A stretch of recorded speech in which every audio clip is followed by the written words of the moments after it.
When you finish treatment, people just assume that's the end, but I truly believe it's just the beginning.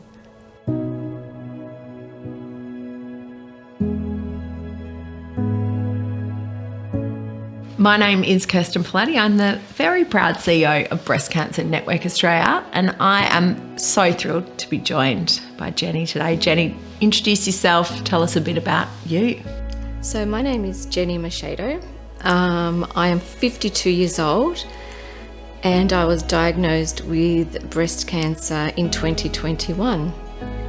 Talk me through what happened with your breast cancer. So, I remember my first call with the breast care nurse, just crying, and she's trying to reassure me that I'm going to be okay. And then when I went in, she spoke to me, and the first support that I got outside of my family was her and BCNA.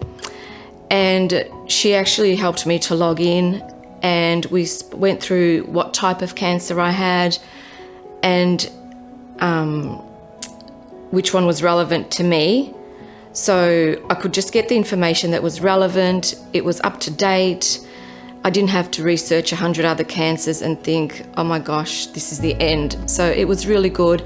And then she gave me some information that was really helpful for my family. So my son was then able to log in under a family member. And I went home and I said to him, you are not to look at anything else. Just this website, this is what's relevant, this is all you need to know, I'm going to be okay. And that's what he did. I know that there's some pretty magical moments that Liam did for you. Can you tell us a bit about those and how that made you feel in that moment? So Liam, there'd be days where he would just look at me and he would run in with a cold towel from the fridge. He actually had a stack of cold towels ready to go in the fridge for me. I didn't even know. He would just look at me and he goes, I think you need this. And he would put a cold towel around my neck. I would go to have chemo and he'd ring me and he'd say, how do you cook salmon? And I'd come home and there'd be salmon and the table set. I didn't have to ask. He just did things. He would undo my bed and put a chocolate on there, and he was just really amazing. Often we feel like we need to fill the space, but actually just listening can be the greatest gift a friend or family member can give. Who were good listeners for you? The best listeners were probably my dogs. They didn't answer back. I could just talk. But in fairness, I would say my son. Yeah. Really? And I feel awkward saying it because he's a 16-year-old boy, but we're very well connected, and he was really good.